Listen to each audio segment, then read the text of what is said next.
Welcome everybody to The Truth Ain't In Us. I'm Tonya Wilder, your host. And here, we tell the truth. We're unapologetic. I gotta get that word right. We're definitely unbothered. And we stand on the truth and we own the truth. So let's just get it going. So, because many women have spent years, building their lives, building their careers, building their family, surviving their marriage, or surviving betrayal, or even becoming independent, only to wake up one day and realize that the dating scene is not what it used to be. And I have a special guest that's going to actually join me tonight. Her name is Rashidah Young. Rashidah, welcome to The Truth Ain't In Us. It is such a pleasure to have you here with me tonight. Let the people know who you are, what you do, and then we're going to get into it. I would say I am her, baby. I am her. And I say that jokingly as a part of my introduction, just because of my healing journey. Mm-hmm. And everything that I've gone through, everything you talked about, it took me 40-something years to figure out I am that bitch. I am who I think I am. Exactly who I think I am. And through that shows up as a mother of 6. I've been an educator. I'm an author. I own my own brokerage, so I'm a real estate broker. And I am currently Miss Georgia for America Strong 2025. You are that bitch. Literally. She is literally that bitch. Yes. And I know you talked a little bit about being a pageant queen. Mm-hmm. Tell us about that. Yeah, so I started in pageantry many years ago. I think I did some childhood pageants, but my first state title was in 2004. Mm-hmm. So I was Mrs. Maryland, United States, 2004. Okay. I went on to be Miss Florida, United States, 2008, Miss Florida Galaxy, 2009, and now This is my 4th state title that I will be crowning the next queen in about 2 weeks. And one of the things that we always talk about is we're all queens. So no matter who wins that specific pageant, mm-hmm. we are all queens coming to the table, bringing what we have, showcasing it. And at any given day, the judges are going to pick who they think will carry that title for that year. But we're all queens. And so it's been a really phenomenal sisterhood for me over the years, and just going through life, figuring out who I am, divorce, raising children. It's been a very necessary part of my core support system. Well, we're going to talk about all of that. And I want to get started really just going back to your high school years. And so you married your high school sweetheart. My childhood sweetheart. Childhood sweetheart. Yeah. And he made it to the NFL, right? And you guys were married for 9 years. You have 3 beautiful children with him. And I want to ask you, how was that, adapting to that lifestyle? Because when I looked him up, I saw that he signed a $7-point-something million contract his first year. 10. What? Excuse me? 10 million. 10. Well, the internet is not always correct, guys, as you can see.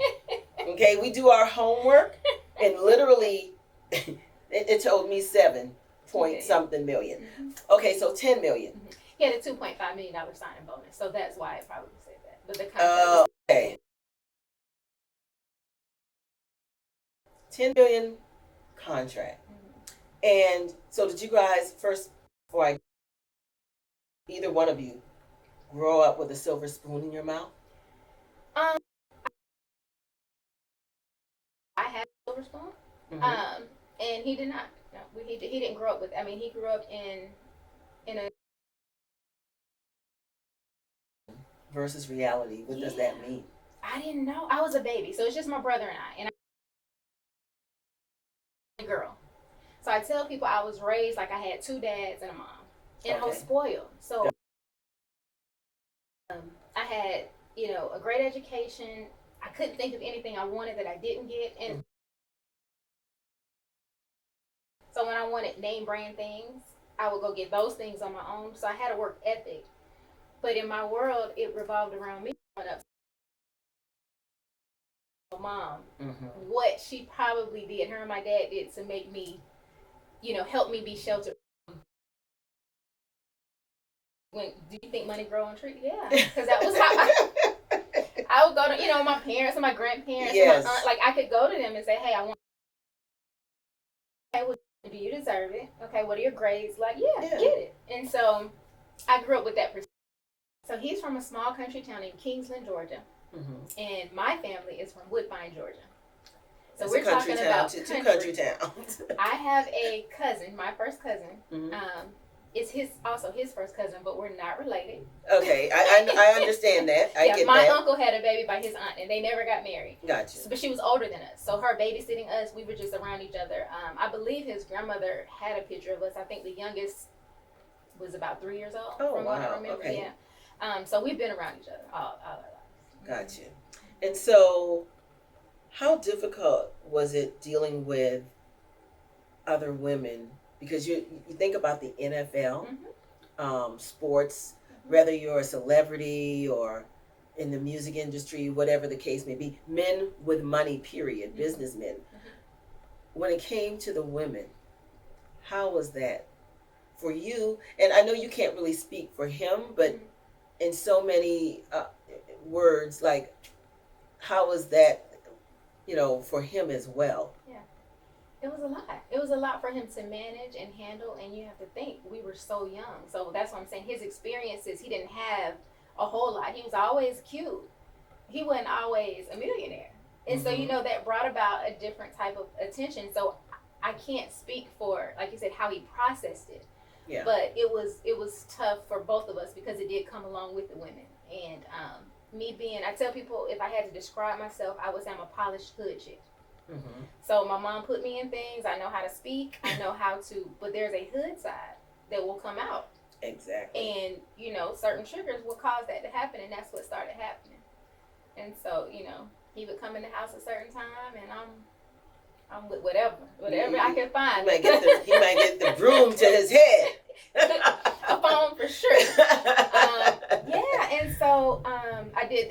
I think I talked about it in my book. I chased a girl with a hammer. Oh wow. Yeah. So. Not you, sweet Rashidah. Ooh. I can't even imagine. I know. Most people don't know that. Well, love will bring out the craziness in us. I think love will definitely bring out the craziness. Absolutely. In a relationship. Absolutely. And so I think that, again, those triggers were there, and the lifestyle only magnified some things. And so that was what happened. We just had to deal with a lot, and I got to a point where I didn't want to lose my best friend. I didn't want to lose my brother, and I was beginning to hate what we were going through. And so I felt like it was better for me to walk away and us focus on co-parenting than to stay in it, and that's what happened. Because I know they say money is the root to all evil, but I am saying women is the root to all evil today. Like, why do you think men are so addictive to women? And just not, like, you're married, so you're supposed to be as one. You're supposed to be committed. You committed to this relationship. So why do you feel, especially with men who have money? That's loaded. It is. Me first. Pow, pow, pow. Wendy right, Williams. You did that. I like that. So the question you asked is, why are men addicted to women?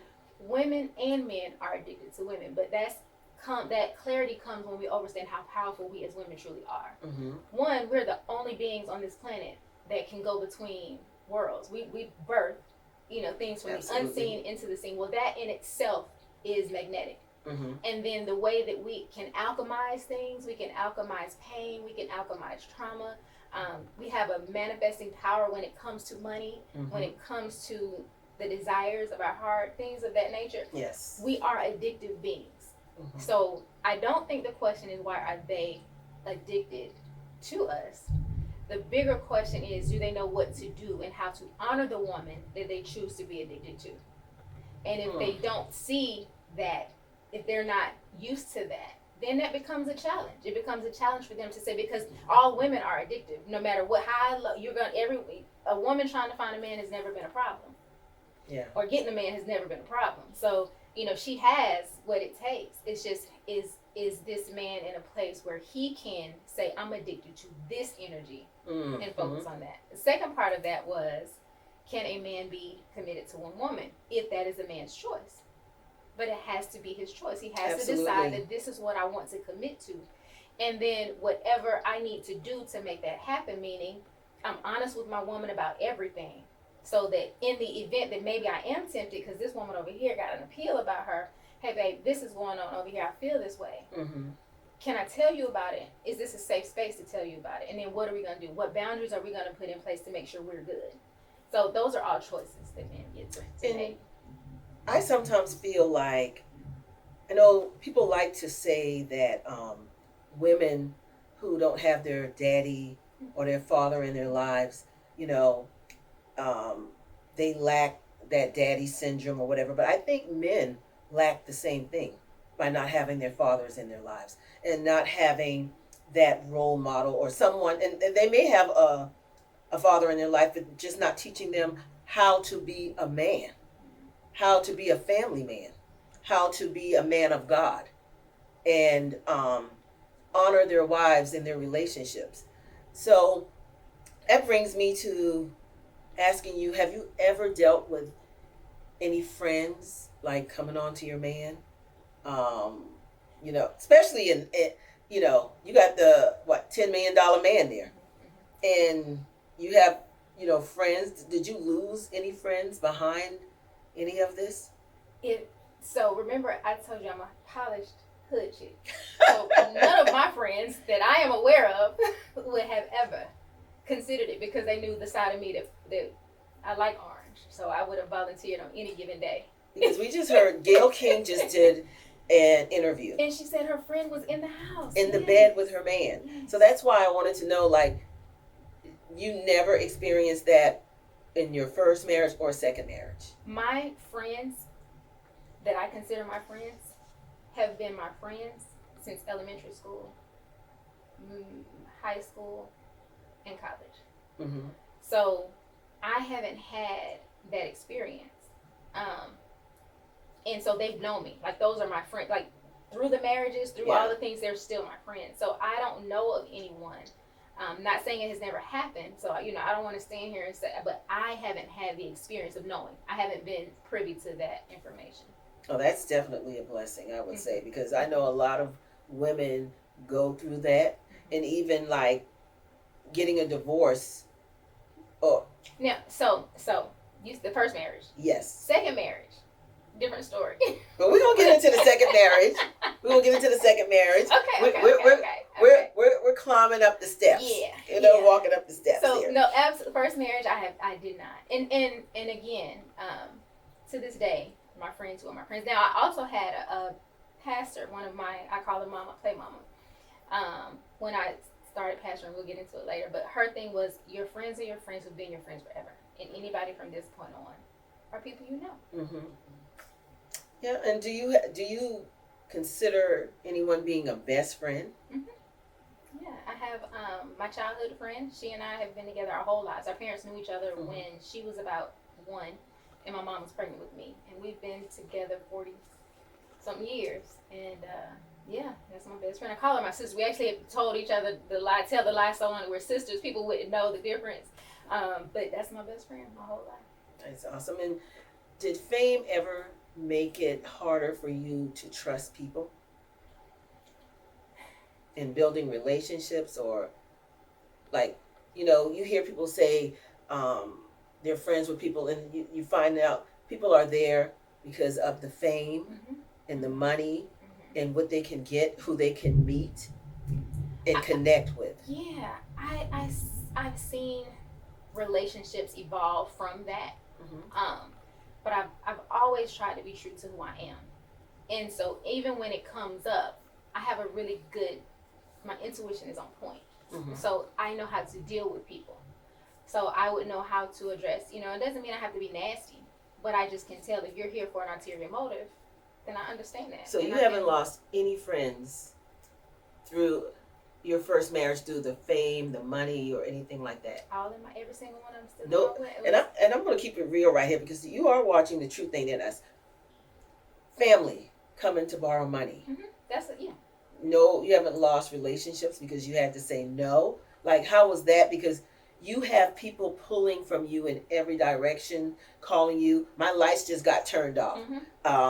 You know, we ain't got no food, or whatever the case may be. My car note, whatever. Now, he and I, my first husband was very quiet and non-confrontational. Me, I don't have a problem. So my people didn't come to me asking for this or that and the other. You know, we decided early on, what are we going to do for my parents? We had understandings of if somebody came to me on my side or his side and they asked for something under a certain amount, and this is yours, under $500, we didn't have to have a conversation about it. Anything over 500 or whatever number we had in place, we're going to talk about it and decide is this something that we want to do. Because you know you're going to be giving that money away. You're not getting it back. You're not. Yeah. And now, so for him, he had people that wanted to start businesses. They wanted to start things, and you know, or people wait till Christmas and they don't have anything to for their children. And I hadn't talked to this cousin in some years. How did you handle that? Everybody probably, you got a grace time. You got one time grace. With 2 Christmases in a row, and you know you ain't have it last Christmas, then you got 12 months to prepare for next Christmas. So I would always try to make it make sense to him. Like, okay, is this something you want to do? But for him and people, this is how he and I work. He may tell me he doesn't want to, but he may not want to hurt their feelings. So he put you up to, you got to be the person. I think that's how it is in my marriage. My husband have me to be the face. Like he's in the back and he's screaming, hell no. Okay. But then he ain't going to be the one to say it. It's going to be Tonya. So I'm looked at as the villain in the family, which I don't think is fair to me, because I think at the end of the day, you should be able to stand 10 toes down and say, hell no. So he wouldn't do that part. But if they had a problem with me, he would stand 10 toes down. Okay. But you're not going to say nothing about her. All right. He didn't play about And before we move on, are you guys still friends? Because I know you have 3 beautiful children with him. Are you guys still friends? He just called right before we started the show to ask me a question about something. He needed an address from something long time ago. So and did you want to say his name? Are you able to say? His name is Travis Taylor. Travis Taylor, okay. And he played for the Baltimore Ravens. Okay. That's so good stuff. Just fine. And it hasn't always been this way. When you go from husband and wife, there's an emotional tie that's being severed, you know, it's being adjusted. And so you go from being husband and wife to now we're co-parenting. So initially, when the emotions were very high, that wasn't my best friend. And I wasn't his best friend. But over time, and because we always agreed to keep the children first, that was just what we did. And so no matter how me and him could fight like cats and dogs, and this is why I say the brother to sister dynamic. Me and him could go at it. But we won't let anybody else say anything about either one of us. And in front of those kids, we always presented a united front. Awesome. And it's always been that way. And one final question about that marriage. Did you guys end your marriage because of infidelity, or you just grew apart? Like, what was the final, you know? There was a lot of infidelity, and what I like to say, just for clarity, is originally there was a lot of infidelity one way. I'm from College Park, so I was gonna say, did you get your lick back? And I'm a Scorpio, so please don't ever get it twisted, because I don't ever want nobody to say my get back will always make your chest hurt. So the lick back came, and they can't handle it though. But he did, and when I say I can always give him credit, because he said you if I had not, you would have never. And so, you know, he took responsibility for those things. But at the end, yes, I couldn't take it anymore. And I didn't want us to do this tit for tat anymore and hurt each other. And so I left, hoping, you know, we could work it out. And the truth was, even after, you know, the divorce, he had come to me. He was like, just give me 5 years. You know, let me get it out my system. And let's see what we can do. And I waited 4 years, and that's when I met my second husband. Ooh. Oh, we're about to jump. But I would say, would you go back? Is he remarried? He's not remarried. He is in a relationship with a phenomenal person. Like, I talked to her a week ago, and I told her, like, listen, the version of him that's showing up for you, you're doing something right. Don't that make you mad? Because we put in all these I think I've heard some women say that, you know, I put in all this hard work to get him to where he is today, and now somebody else gets the best version of him. So you have no regrets when it comes to that. I lived with regrets. So my platform right now is choosing yourself without guilt. Okay. This is what I talk about all the time. Awesome.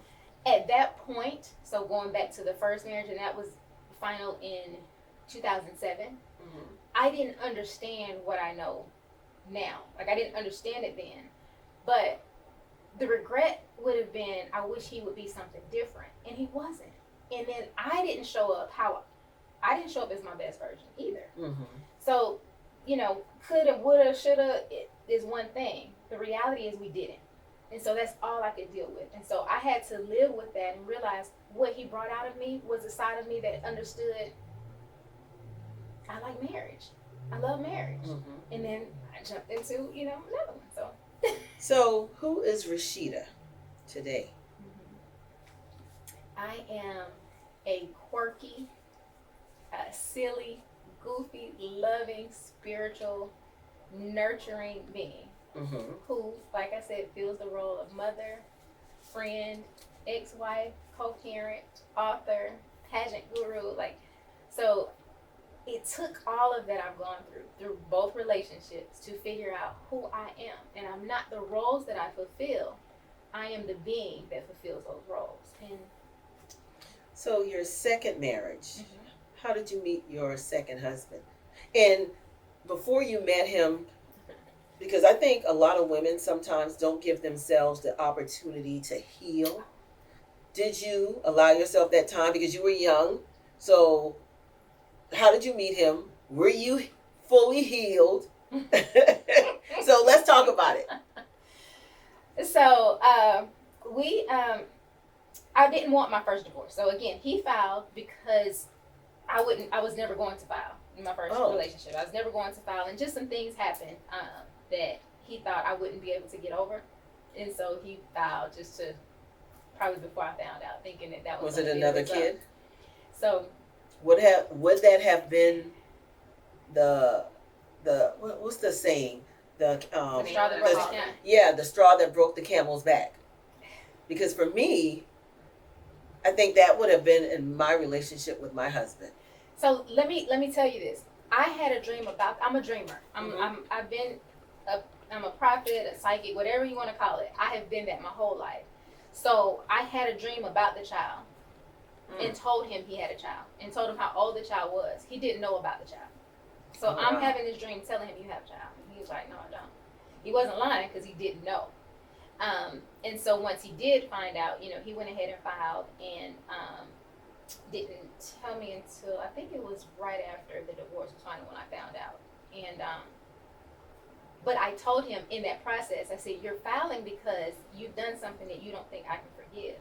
And don't make that decision for me. Did that not piss you off because you had taken him back after all the infidelity, and now here he is filing for a divorce? Was that like devastating?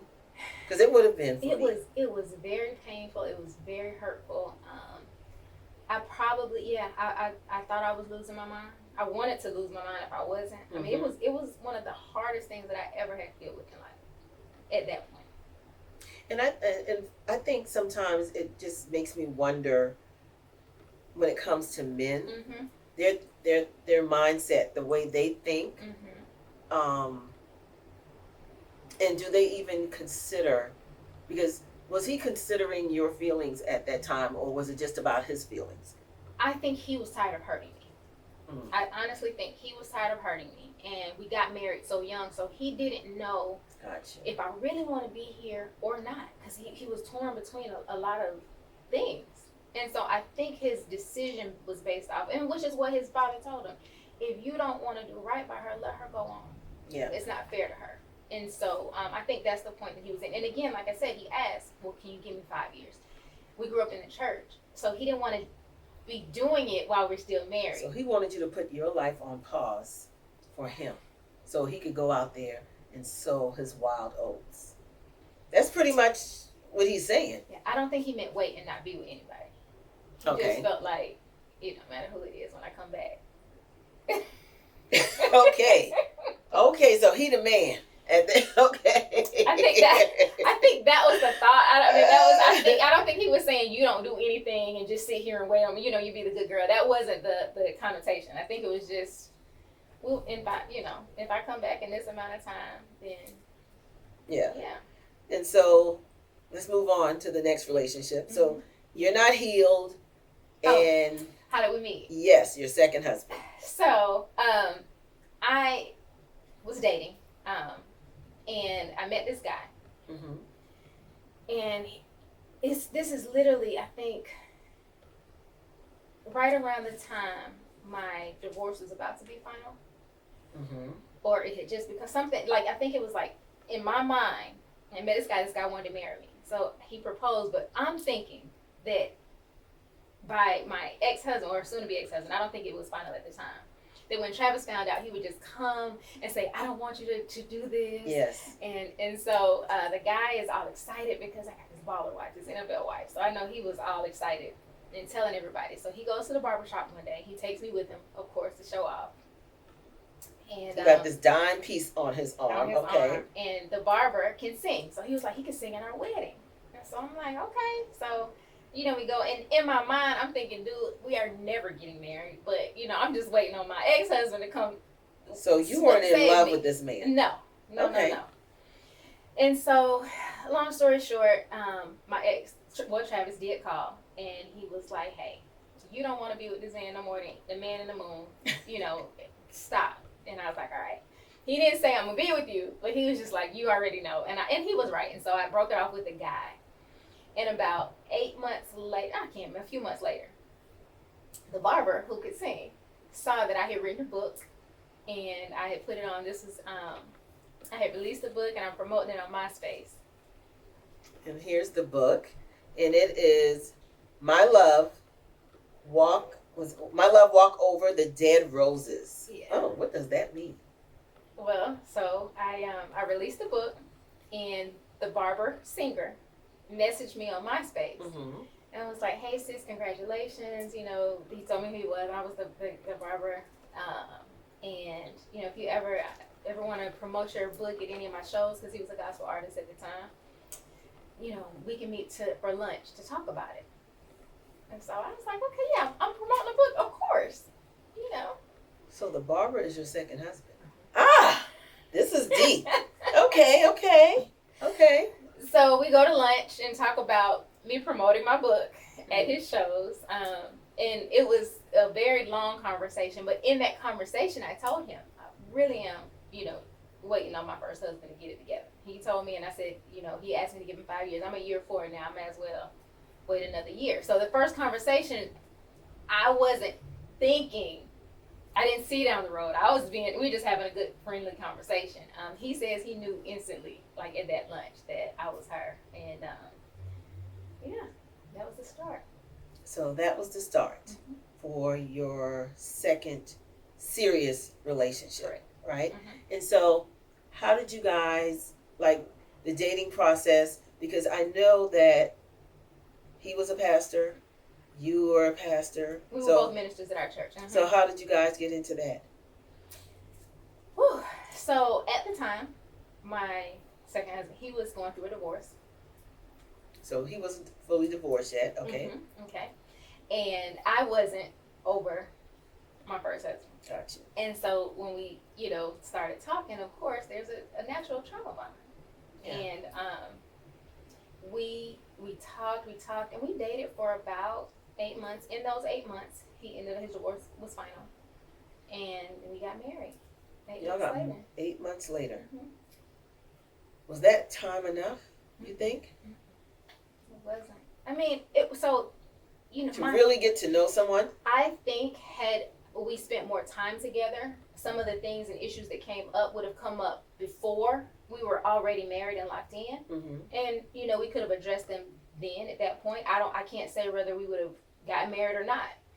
But enough things did come up in the dating scene, but I was not healed, and therefore I overlooked a lot. So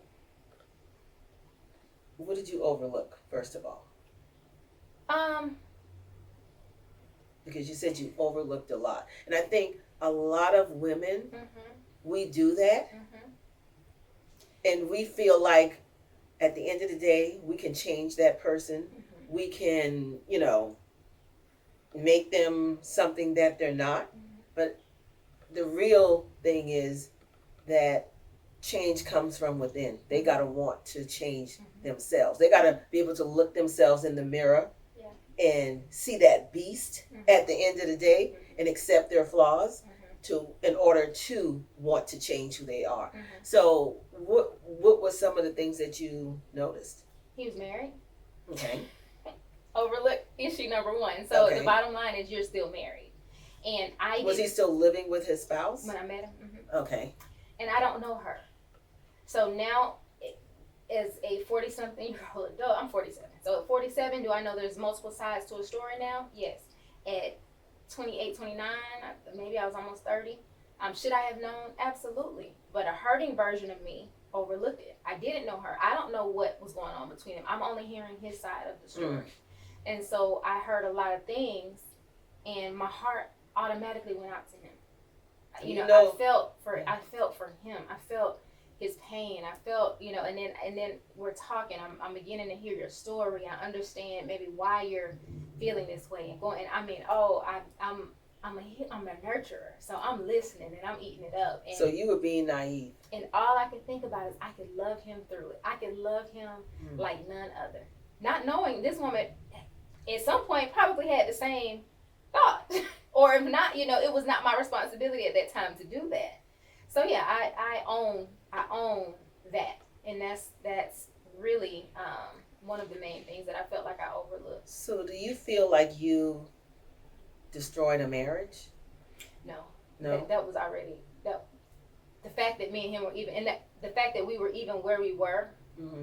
there were some other things going on. And that was a part of why I knew they had already gone to their pastor and decided, hey, we're not working out. The pastor, from what I understand, asked them to try it for a year.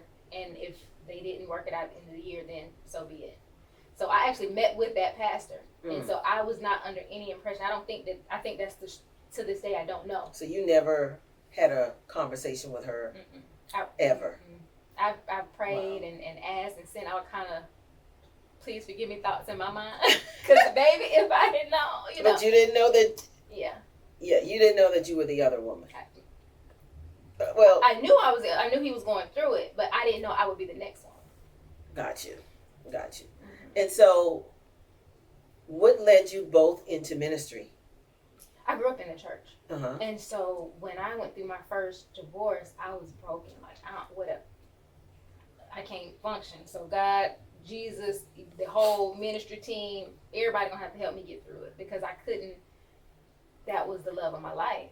And so even though I maintained my identity throughout that relationship, like I stayed in school, I got my degree, I started my own businesses because I never wanted to lose myself. I felt like my mom had worked hard to make me the woman that I am. So I didn't want to lose myself in that. But when I had to sever that identity, it was life changing. It was tough. And I'm raising 3 girls at the same time. So it was a lot. So I ran straight to church because that's what I knew. So was that a calling for you and for him? Or was it something else? Because did you guys go to like ministry school? We both were ordained ministers. Okay. But we that was a part of it too. When we got together, we both had ministry in us. And from what I've understood, his ex-wife was not like the visible person, and I, live out loud. Mm-hmm. So I think that was an appeal for him, and we both could do it. And so yes, we started a ministry together in 2010. Mm-hmm. We got married in 2009, and we started ministry together in 2010. And so you guys were married for 15 years, mm-hmm. and being that you were still at the beginning of this relationship with your ex, your mm-hmm. first ex, and you still had feelings for him, when did you start to develop feelings for your second husband? We went into our relationship saying, because we both have walked away from marriages or mm-hmm. have been divorced, we knew that you could leave a marriage, but we felt like you wouldn't leave your best friend. So we went into it building a bond of we're building a friendship, a best friendship.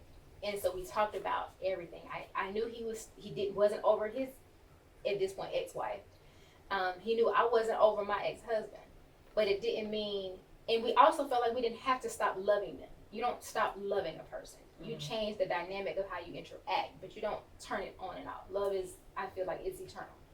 So we understood that. So we talked about everything. And I mean, we were building this best friendship. So when things would happen where I felt like he had broken the trust before the marriage and after, it was a dagger to me as the best friend, because I came into it not as this controlling wife. I'm not a jealous wife. I'm not, And so when those things would happen, it would just break me. And I hadn't reached a level of accountability yet. So it was just, I'm just getting more and more angry with him, more and more frustrated with him, more and more disappointed by him. So when you say things would happen, because a lie here, a lie there. And I would like to, am I okay to keep it real with you? You can keep it real with me. Okay. So. Please do. Being that he was married, that's sign number one. Okay. And just because I'm listening to you now, it seems like you were the one that wanted the ministry. Am I correct? We both. No, you we both? Yeah. Okay. He was going through his ordination. Okay. So yeah. Okay. So he was already a cheater. Did you think that you building this friendship with him was going to change this man? Oh yeah. Oh. Why? Because why? This is where I'm saying I hadn't taken accountability yet. The reality was, I was searching for something. I was hurting. And so hurting people hurt people. So he was soothing his wound. I had just had my whole world taken from me. And I wanted to prove that I could be this good wife. Because something had to be wrong with me why this first marriage didn't work. Forget what he was doing. Let me take, responsibility. I wasn't the best wife. And then I got my lick back. So then I'm thinking, well, maybe I was being punished because I got my lick back. So all of these things are going through my mind at the time. And here I am, I meet this person who is mirroring me. Like, we are identical. Everything I think and thought we had the same things in common. And, he was building me back up because I'm going to be this best wife. Like, he's never had anybody like me. All the things that my wound needed to hear, I heard. And I would say this, and this is for women out there. Like, if you're trying to be enough for a man or for anybody, you're never going to be that. You have to be enough for yourself. Okay? And they have to be enough for themselves. And they have to have confidence within themselves too. So, in saying that, so when did the infidelity start after you guys got married? So the blatant infidelity happened before. Oh. That was, that he came, he told me what happened, I forgave him. Outside of his wife that he was married to, though. There was somebody else. That's what I'm saying. So it was his wife, you, and then somebody else. At the time that it happened, he was still legally married. There was me, and then this other person. Yeah, it was the one night stand. I wasn't there, but it was a one night stand. And how did you find out? He told me. What made him tell you? He was like, I just want to go into this relationship and be honest. And he had, me telling him, you can be honest with me. Let me choose. Don't break the trust. What I realized was, in my first marriage, I stayed through the infidelity. The issue was the lies. And so, at that point, I was thinking, well, do I have an issue with the infidelity, or do I have an issue with how we get there? You telling me a lie. You telling me you're somewhere and you're not. I think you think I'm stupid. That makes me more. I don't care what you did after you got there. That piss me the fuck off. I don't care what you did after you got there. It's the fact that you told me I'm doing this and you think I'm stupid at this time. Like, those were the things. So I go into this marriage, just be honest with me. Just don't lie to me. Give me don't take my choices from me. Let me decide if this is something I can tolerate, not tolerate, and I'm gonna deal with it. So when he came and told me, my thought then was, I can trust this man. No, well, I thought God was testing me to see if I could forgive him and not do tit for tat. That's what I thought, because remember, that's my biggest regret from the first relationship. If I had just walked away and never got him back, maybe I wouldn't have so much guilt, you know. So this is what I'm thinking at the time. I'm not even 30, maybe just turning 30 at the time. So I forgave, and yeah, shortly after we got married, he just, you know, just some things, you know, I don't want to tell his story. I can only tell mine. Course. But just, you know, things happened that I felt like I could never get past, and we just, you know, I couldn't handle it. And I think, and the thing was, he was being who he was healing too. Like, he had his own trauma, so there's no judgment. It's just we were two broken people trying to make it work. Yeah, and I can't say that a person's actually healing if they're continuing to do the same thing. I don't think either one of us were healing at that point. Okay. We were definitely just bandages for each other. Originally, we were just bandages. And so after 15 years, what was the straw that broke the camel's back for you? About 6, somewhere between 6 and 9 years, I knew I wasn't happy. And so when I met you, I knew I wasn't happy. And and so I want to stop right there, because we have a lot of people that are content creators on social media with their spouses and their significant others, and they put on this face, this facade that they're so happy and, you know, everything is great. And I'm thinking, like, damn, I want to see some real shit. I want to see the real behind the scenes. Nobody knew I wasn't happy. Yeah. Not my best friend from my childhood. I mean, eventually she knew. But early on, I mean, now I say this, I would go to our pastors when things would come up, and I would say, hey, this is how I feel, this is this. And so, but as far as peers or my family, you got the polished, you know. And why do you think that was for you? Was it shame? Some. Guilt of, okay, I'm looking at another failed marriage? No, for me, I felt like my mom used to have this saying, you made your bed, now lie in it. And I never forgave me for the fact that I knew he was married. This was outside of him. Anything he had ever done. The reality was, I felt like everything that happened, I was being punished because I went into this situation knowing. And even though, you know, I've never spoken to her. But at the end of the day, I felt like I was just being punished for that. So anything that happened, rather just a disagreement, and, you know, whatever it was, I always felt like I was being punished. And then my parents passed away very early on in the marriage, so they were like my rock. Yes. So now I have 2 more children, and then we eventually 3. So I'm a mother of 6. I don't have my parents. Yeah. Leaving wasn't oh well, I'm just pack up and go. It wasn't the thought, you know. And so I realized at about year 6, I wasn't happy. By year 9, I was ready to tell him I wasn't happy. And that was the hardest thing for me to do, because here it is, this man that I love, my best friend, my partner in crime. Like, this is him. Like, this is him. He's now taking over this role in my, like, he is my everything. Yeah, because I would see you guys on social media. And how do I tell I would see you guys lived a very lavish life. And I met, to those of you who don't know, I met her through my job.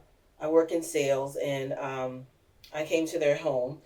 Beautiful house, mansion, okay, about 10,000 square feet. It was 11,000. I was almost there. 33 acres. It was a nice house. Beautiful home. And you guys look like the perfect family. And even on social media, and that's what I was saying. And do you think that comes back to bite people at the end? Because I've seen other creators. I don't even remember who it was recently that just broke up. And everybody was shocked because they're content creators. They have millions of followers. And people were like, he cheated, right? So, and she left. She didn't stay. So some women stay. Some women can't. What women can't take that. And I want to know, like, $10 million. And I don't know how long he played in the NFL, if he got a bigger contract after that. So money didn't matter to you, because a lot of women today would stay in that situation. They're like fuck it, I'm not giving up my lifestyle. You know what I'm saying? So do you have any regrets? I always said that money can't buy me, and that goes back to how I was raised. I never was broke, hungry, as far as I knew. I never had any, so money wasn't enough to keep me. And because I had that experience in the first relationship, you know, and I left while he was still playing. I didn't wait till the contract was over and we got all the, like, I didn't care about the money. Yeah. A peace of mind, I think, was more important for me, to you. I was just, yes. And then in the second relationship, when we first got together, we went through some financial hurdles, you know, where we didn't have. So I've had all, and then I've had ramen noodles. And I had ramen noodles with him, and I told him one day, I said, I don't care how much you have. We could be together in a cardboard box as long as we're together. And I meant that. And so I didn't care about that. So as he came up, you know, into this day, I think that is why he's always made it a point to look after me, because money was never a concern for me. Now, in your second marriage, did you have any, earlier I asked you about friends. So was that ever an issue in your second marriage? So, honestly, I know. During the marriage, absolutely not. I don't know of anybody that tried me, you know, disrespected me. We actually, like I said, had a very open line of communication. So in the marriage, I don't know of anyone that would go behind my back, or, you know. Well, after the marriage. So I can't speak on a whole lot, but I can say that there was, you know, somebody he introduced me to this person. They were his friend, and that was the first person he dated after. So I don't know, you know, that was a challenge for me. For me. My husband, we were married for 35 years. He's not allowed to have female friends. And for that same reason, because I don't know if that's your friend or not. You know what I'm saying? So me personally, and some people are going to give me some flack for this, but I have guy friends, right? But when I walk around the house on my phone, I'm on speaker 90% of the time. So you can hear my conversation, and it's mostly about business, or if I'm speaking to a coworker from work and we're talking shit about some other people on the job or whatever is going on in the company. But it's never like, let me come out and go out with you for drinks or anything. I don't know what that dynamic was. It was a challenge for me, just because, you know, I knew the person. And smiling in your face so for me, I'm not really a jealous person. So it wasn't I was jealous, it was her. I think it was just the fact that it happened so quick. Like, I felt like you know, take the time to heal, you know, but I can't control what you do. So I realized that I couldn't. But the jab was, you can't go from 15 years all of a sudden now you're happy and this is the love of your life. Yeah, but I don't think it's about jealousy at the end of the day, because if my husband and I were to break up and he started dating someone that we both knew and were friends with, I would automatically, it's not even about me being freaking jealous. Well, she says we were never friends. She just met me. Of course she's going to say that shit now. Of course that's what she's going to say. Well, hey, I'm just saying. She said that. And she didn't owe me anything. See, that's the thing. She didn't owe me anything. She didn't owe me anything. If well, maybe she did, but he did, because out of respect, I can't just say. He was free that once it was over, he could talk to whoever he wanted to talk to.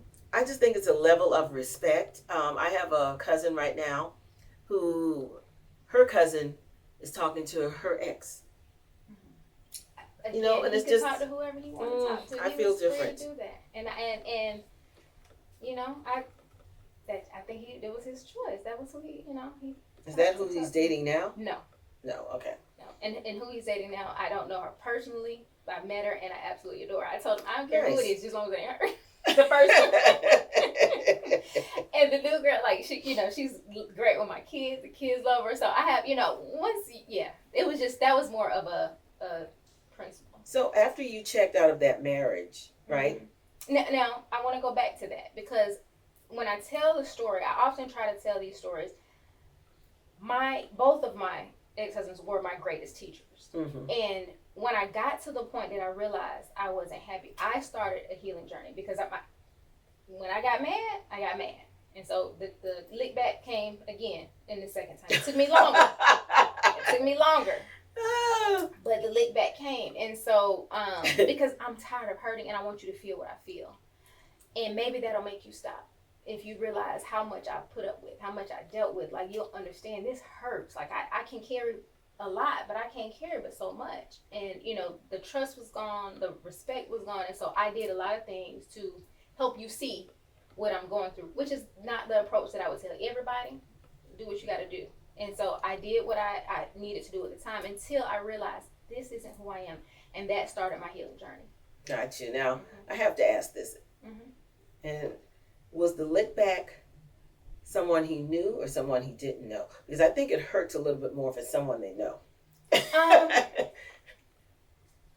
The first lick back was someone he knew. The second lick back, but then I'm saying the second marriage was he was a friend from before we got married, so he had knew of him, but we didn't talk for all these years, and then all of a sudden, the dude disappeared. Oh wow! That was one. Yeah, that was one. Another one, somebody you just Oh my God! You got me telling all my business. But and I tell it though, and I always say I'm an open book because I'm not the only one. Yeah. If I'm not ashamed of my story and who I am, then I don't want anybody else to be going through or thinking they're going through something alone, going through something by themselves, and nobody else has ever done it. Hey, we are all on this earth evolving, learning who we are, figuring things out, making our own mistakes, and learning from it, hopefully coming out better. So I've always said I'm an open book. And so did you think faith made you stay a little bit longer in your marriage? And I'm going to say, maybe in both marriages. Growing up with, and I say this now just with the way I teach, I think that the Christian religion has a lot of patriarchal, narcissistic beliefs, and it teaches women to deal with, to swallow, to pretend, sweep under the rug a lot of things that should not be, But where I say when the healing journey started, I had to check me and realize I didn't know my worth. I didn't love myself. My self-respect wasn't where it needed to be, because had all of those three things been in place, we would have a whole different conversation. Relationships wouldn't have lasted as long. Maybe they would have never happened. But they needed to happen for me to, because what we did was we triggered each other. I triggered his traumas that he needed to heal, and he triggered mine. And so once I saw them, he was just a mirror. He was my greatest teacher. And once I saw my issues, he was just reflecting what I was doing to my inner child. I wasn't being honest to who I really was. I wasn't giving myself the voice that I deserved. I was doing those things to me. I was lying to me. So once I realized that and I started to heal, I understood, okay. And now the challenge then was, how do I walk away without guilt? How do I choose myself without guilt? At the same time, loving him almost as much. Like I loved him as if I was his mother. I felt responsible for his emotions. I felt responsible for his healing. I felt responsible for his well-being. So how do I make this decision? And I think that was the biggest lesson for me, was learning to love me enough to say, I can love you, but I can love me more. And I don't have to explain that to anybody.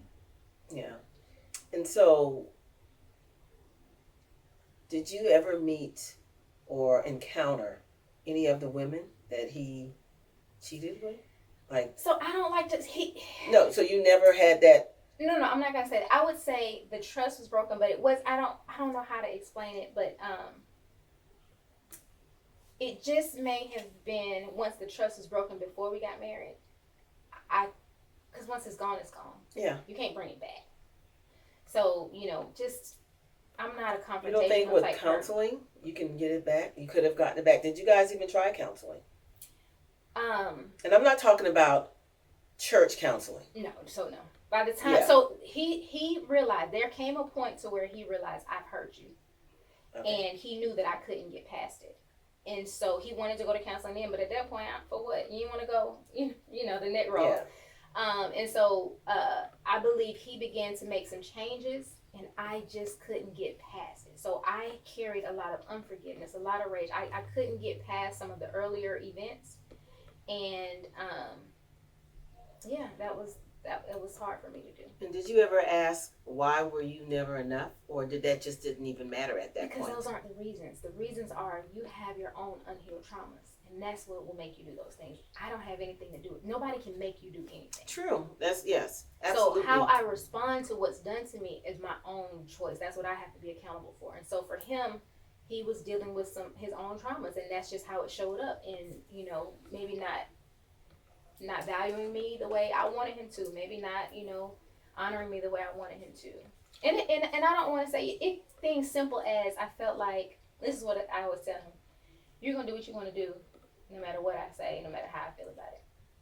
So after the first infidelity, anytime something happened like that, it doesn't have to be infidelity. It could be, I think, he may come and ask me, do you want to paint the wall blue? This is just an example.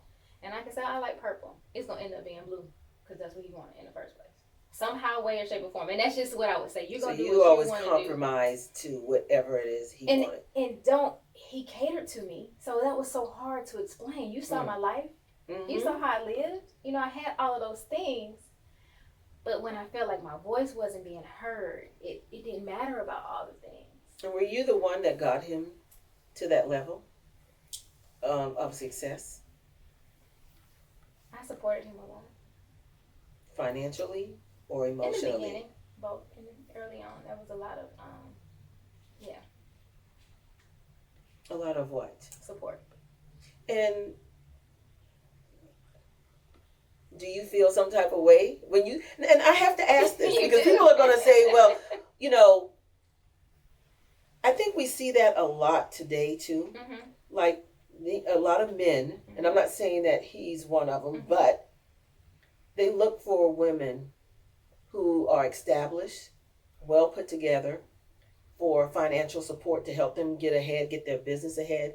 And then at the end of the day, the divorce happens. Now, honestly, I believe in his heart of hearts, we were going to be together forever. Gotcha. Y'all going to be this power couple. So there was no ill intent on his end to build up, and now I'm here. And no, if I could have overlooked, if I could have healed in the marriage, we would mm-hmm. still be together today. Okay. If I could have healed in the marriage, he had he loved me. I mean, as far as I know, he had no desire to be away from me or anything like that. That wasn't the intent. I had to walk away because I wasn't happy. So do you think men can love and still cheat? Mm-hmm. Why? Because when we talk about love, it comes with so many different definitions. So, for example, let's just say I have 6 children. I love all my children. Mm-hmm. So I can go spend time with one and go spend time with another. Doesn't mean I love one any more or less. So yes, you can love somebody and still spend time and even have feelings for someone else. So I don't think that love is what makes you faithful or not.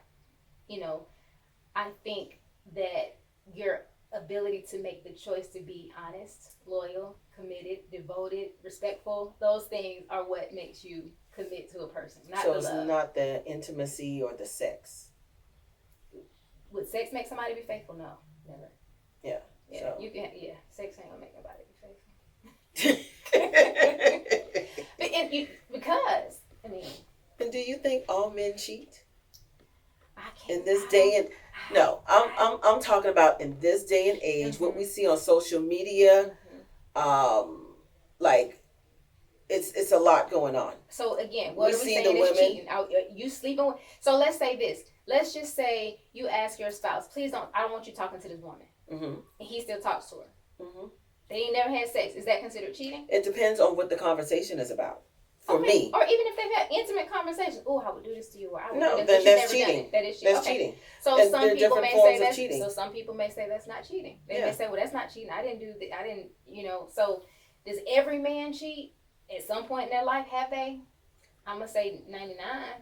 I don't know. Well, do you think 1%. People in general cheat? Mm-hmm. Because not cheat, or not people in general. What I mean is, do you think, well, I believe women are more faithful Mm-hmm. when it comes to relationships, Mm-hmm. but I do know that women cheat just as much as men. Mm-hmm. Two things can be true at the same time. So everybody is different. Everybody's processing. Every single one of us is a result of our trauma, mm-hmm. and we get to choose how we heal through that. So some women may cheat on their spouse or partner first. Some women may never cheat, but if you cheat on me, okay, that's obviously what you want to feel. Some women may just walk away and not do it in that situation. Who knows? So everybody handles and responds differently to pain and triggers. Mm-hmm. So I don't know that I would say everybody does the same thing, and I can't, I just know how I responded, and I know the people that I was with, how they responded to their traumas and triggers. And the dating scene for you now, what is that like? So I took the time to heal. When people would say, "Are you gonna leave all of this? It's nothing out here." I didn't leave for anybody other than I knew I wasn't happy and I knew I needed to heal. I wasn't even able to show up as a good wife to him anymore because I don't feel that. Like, I gotta find how to be happy. It was nothing he could do. He could have bought me the next biggest house and the next 10 cars and. So did the sex stop? Did you stop having sex with him? It wasn't as much, but no, it wasn't. It never stopped. So did you have to fake it? Again, because we can fake it now. Yeah, we can. It had gotten to the point, but I could communicate with him and say, "Hey, I feel like this," or "Today I'm not feeling like this. I'm feeling like that." And so again, I had no doubt he loved me. He wanted to work through it with me.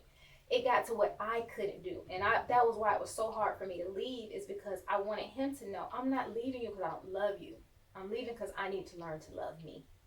I had proven that I loved him. I had proven to him, the world, everybody. I love him. I love that man, dirty draws. Like, I love you. I didn't love me enough. Because if I had loved me enough, I wouldn't be feeling the way that I feel. And now that I know I need to heal, I got my own, daddy issues. My dad and mom were there. They were married, all those things. But again, they worked a lot to give me the life I had. Mm-hmm. So there's some emotional needs that may not have been met that I got to heal through. Why would I even think it's okay to marry somebody else's husband at this time? Because I have my own issues so once I realized I needed to heal, like I said, I had to make the hard choice to choose me. And how did that affect your children, though? It was tough because we have a very open relationship with our kids. And so, I never wanted them to feel like their dad was bad. And he didn't want them to feel like, your mom is bad. We just need to move in a different direction. And that was challenging for them because, they want to, did somebody cheat? We told them we both had been unfaithful at some point in time. And their thing was, well, it had been a long time ago. Yeah, they didn't understand, but the consequences. And so we just explained to them, in order for us to be who we need to be for you, we need to, part ways. And so it took them a little while, and eventually, I think they love it now. Yeah, but did they want to hear all of that? You think they wanted to know all of that? They asked. Mm-hmm. Okay. And I feel like children are innocent bystanders. So we didn't talk about, well, you slept with this person. We didn't go into. But cheat is a word that they could understand. Whatever that looks like, and they knew that their dad was really trying really hard for me to love him and be in love with him. And so, they needed to understand both sides. And, they were old enough to process that. Mm-hmm. Okay. And the dating scene now. Mm-hmm. How is that? So I was saying, I took the time to heal. I took the first year, I promised my children I wouldn't introduce them to anybody. It didn't mean I won't go to lunch or something with somebody or friend if they want to take me, but I would never bring anybody around you. And they wanted a year for a year. I did longer than a year, and then I realized that I went on a couple, lunches and things, and how was that? I realized I ain't ready. What made you realize that? Like, what was the conversation like? Whatever. The fact that I'm sitting here talking to you about my favorite color is stupid. I'm 47 years old. I don't and not to say that those aren't important conversations. I just wasn't ready for this. Yes. Like, I don't, and my thing was, I don't want to cope again. I know what that looks like because I just did it for 15 years. I will not be in a relationship until I know for sure that I'm where I need to be and healed. There's not a final destination. Yes. I am healing, but I need to heal to a point to where I'm so secure in who I am. I love me beyond a shadow of a doubt. That if you show me anything hot pink, I'm walking out the door. And that's the point that I need to be at. And not to say that, people don't have flaws and that I'm perfect. I'm not all together. I'm moody, I'm spoiled, all those things. But until I know that I'm at that point, and yeah, it's just, and I've tried. I've had some conversations, and I thought, oh, I like this guy. And then, I see a red flag and I'm out. Like, it's not even we're not going to talk about it. We're not going to. So would you date a man that has less than you at this big age here? Oh, that's a good one. That's a good one. I'm thinking about it. I don't know. I'm not saying I will. That's something that I have to think about. I feel like he needs to be financially secure. And what does that look like? Because let's just say what he may find secure, let's just say he's making $50,000 a year. And he's secure, he's kind, he's sweet, he's intentional. He may treat you like a queen. He doesn't cheat. He makes you feel like there's nobody else in the world. So at this big age, I would put him in debt, and I wouldn't want to do that to anybody. I got 6 children and 3 grandbabies. Feeding us one night and you making $50K is a lot. That's a lot. So you're not in the space now where you want to build him up. Right. You want somebody that's already secure financially, has his own house. Or would you date somebody that lives in an apartment? If he kept his apartment. What do you mean by if he kept it? I'm not opposed to, you stay over there, come over here when I. Yeah, but I'm just saying he's not a homeowner, and he's renting an apartment. He has a good job, or he has his own business. So all of those situations have to be looked at to me. I can't just say that because let's say you could be. We played in the league and had a condo because it just made sense for us to have a condo while we in this part, in this city, like right now. We only gonna be here for how long? So, those I would need to know the backdrop. Now, if you're making a lot of money, you don't have any children, and you taking that money and you got this amount in the bank, I don't care where it makes sense for you to live in a condo. And what do you think about these women now that get allowances from these men? There's a lot of women. Like Portia Williams, they're getting allowances $30K a month. I love it. Yeah, I love it. The reason why I say that is because what it shows for me in that situation is I'm not trying to control you. Because now, how is that? I don't know I don't know her story, and I haven't heard. Well, I just used her as an example because there are much more women. That I've heard on social media, on reality TV shows, who men are taking care of them and they're giving them a check a month. And I look at that as old school would be pimping, but I'm just like... Yeah, that's not... I think my take is because, one, I don't want to have to come to you for everything I need. If I need it. If we're in the house and you're the breadwinner, I shouldn't have to come to you. I need to go to the grocery store. I want to go. That's controlling. You give me, hey, babe, you got this amount. Do whatever you want to do with it. And you taking care of the house. You taking care of all of this, and you want to give me, however much a month, whatever you decide, or whatever we agree on. And you not asking me about what I'm doing with it, and I don't have to do nothing with my money. You still paying for dinner. You still keeping the bills paid, the pantry stocked. Yeah. Yeah, but what if he's not a nice person though? Oh, but you didn't say that. You didn't. Well, I'm adding the layers to it. Whether you have a nice person or not, you could give me money or not give me money. If you're not nice, then I don't need to be there. Well, some women are going to take the money and put up with all the bullshit too. But yeah, I haven't proven that I'm that woman. Yeah. Yeah. I mean, usually if I have a guy who's honest and loves himself enough, to make these choices for himself, not based off of me, because I'm never going to be enough to keep you you need to be making these decisions because this is where you are in life. That I don't want to spread my energy around, here, there. And you decide you want to give me some money every month. Well, and my final question before we go to our truth bomb. So, what if a guy wants to take you on a first date to churches? Are you going? For those honey glazed biscuits? If he knew that I loved him and that's where he wanted to take me because he knew that's something I loved, I think that would be sweet. As long as you could also take me wherever I want to go. If I want to go somewhere else. Yeah. I'm a polished hood chick. I'm from Atlanta. You take me to Waffle House on the first date, and you might have, that might be like. And that's another question. Are you having sex on the first date? Mm-mm. Mm-mm. But that I could never. I don't work like that. My body doesn't work like that. Even if you connect, y'all have this connection. Ain't that much connection. I don't know you. And I'm nice, nasty, so I need to know what your nails look like. I gotta know what your bathroom look like. So it's not that much connection on the first date. Nowhere. Because I've heard people say, like, I'm in my 50s. And, if I meet a guy and we hit it off and we decide to have sex, we have sex. So I don't have that's the era we're living in. Yeah, today. I am a different being. Like, I understand my worth. I understand my aura. I understand how powerful I am. I understand how powerful so I can't. I will have stalkers. Well, you be putting it down like that, okay? And it's an energy thing. Like, you can come in my presence and feel how powerful I am. Mm-hmm. So I could not go there. I couldn't open up that portal of me to somebody that I just met on the first day. So do you feel like women who do that are less than? All those things that you just... I'm not judgmental. It's whatever they decide. Some women may think that is okay. And if they think it's okay, it is. Because I don't have I don't judge you. They may say, hey, Rashidah, you're old-fashioned. Mm-hmm.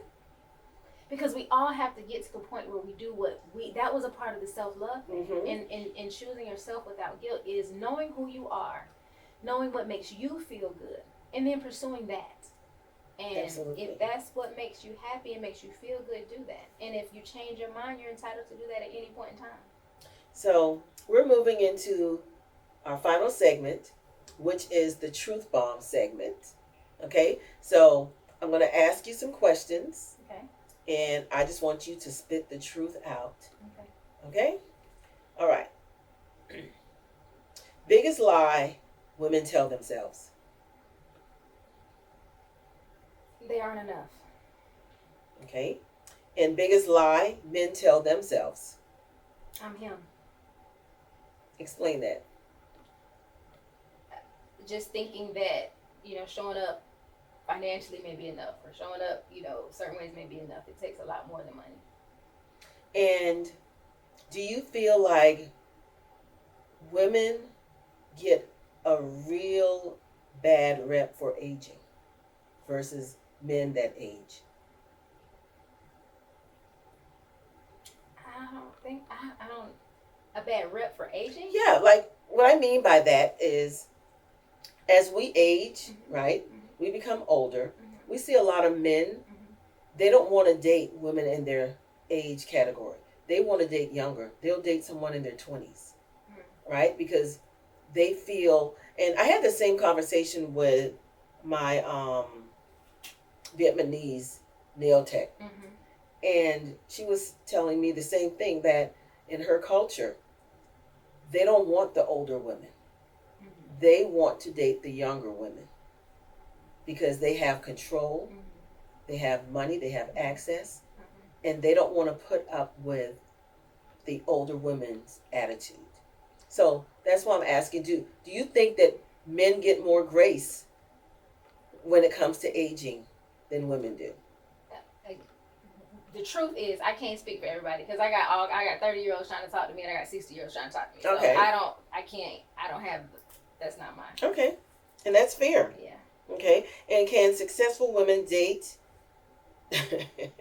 average men? Well, we just had that conversation basically. Yeah. If it's a choice, it's a choice. Preference. And do you feel like social media ruined relationships? No. You think it's already, something's already brewing? Relationships. Because that's just like when you think about reality TV, and people say reality TV ruined marriages. I believe that the marriage already had issues before they even got on TV, right? And people get on TV and they pretend at first, and then they wind up being on reality TV for years, and then the truth finally comes out at the end of the day. So, I mean, I think those marriages are not, look at mine. You know, I just wasn't on TV. I wasn't on a TV show. Of course. But in my community, everybody thought we had the greatest. So I don't think the TV show did it. You know, well, that's my point. So, but that's why I'm asking. Do you think that? Yeah, I don't think the TV show does it. No, reality, TV or social media, ruin relationships. Yeah. No. It just showed it. Okay. And will you ever get married again? In the absolute right scenario. And what would the right scenario be? It's gonna have to be someone who is has processed their traumas. Not saying heal, because there's no final destination, but processed whatever traumas, whatever their childhood traumas are. Someone who is self-aware, who's spiritually in tune with themselves, and they need to be financially good with money. I love money. I have a great relationship with money. You know, I'm a wealth coach, so I have no problems with money. They need to have that same openness and dialogue with their money too. And so I think in that situation, and then there's a bond, it's very possible. And are you open to dating women? Let me tell you, this is truth bomb, right? Mm-hmm. So I have had experiences with women, and I thought at one point in time, that was something that I was open to. What's the experience? I don't think I am. I mean, I've talked to women. I've talked to to females, and nothing sexually. I've been with women. Okay. Been with women, yeah. I need you to say that with your chest out, Rashidah. Yeah, that's what I said. I had experiences. Yeah, I have. But that's vague. I am very much like, I'm at the phase in my life where I want somebody to, pick me up, and I'm in my soft girl era. And so I need to be in a space where I can be that with someone who can handle it. And I don't know that I can handle somebody else's soft girl era. And so that I have to ask this. So being that you were a pastor, right? How does that coincide with having sex with a female as a pastor? I was never. I'm real. I ain't the only one, so I'm just real about mine. It was an experience. It was an experience I had as a teen, as a young adult, and so I've never kept that from either husband or anybody that I'm in a relationship with. I've had those experiences with women, but I'm not judgmental. I've never, and I also, see the flaws in the book. And so, I know who it was written by, I know why it was written, I know what the purpose it is supposed to serve. And so that's not an issue for me. And what about your congregation? But you're not a pastor now. No. But back then, we were always 100% honest with our congregation. Okay. And final question. And we made sure they knew, like, we drink, we do whatever we want to do. So if we're not the pastors for you, you need to go to service. We were always on. Yeah, no, we didn't play those games. So it was okay to drink. Yeah. And all of that at the church. You want, and I guess that's a loaded question, because at the end of the day, when a pastor or people of the cloth, men and women of the cloth, they say, "Come as you are." Do they truly mean that? Not at all. And what does that mean? Come as you are. Come as you are.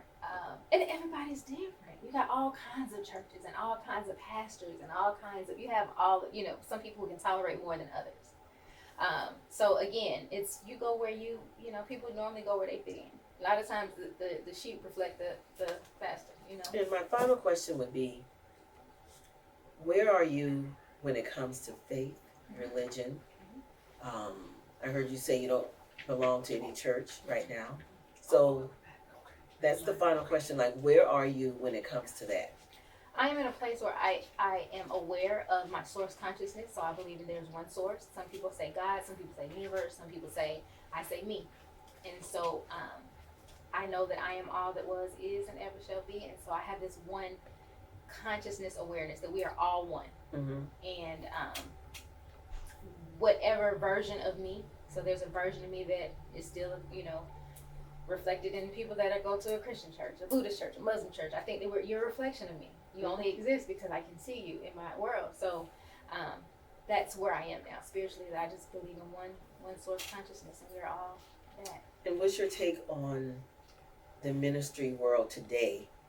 With pastors getting in politics, pastors living this wealthy lifestyle, wanting to be a celebrity, wanting to be amongst the celebrity.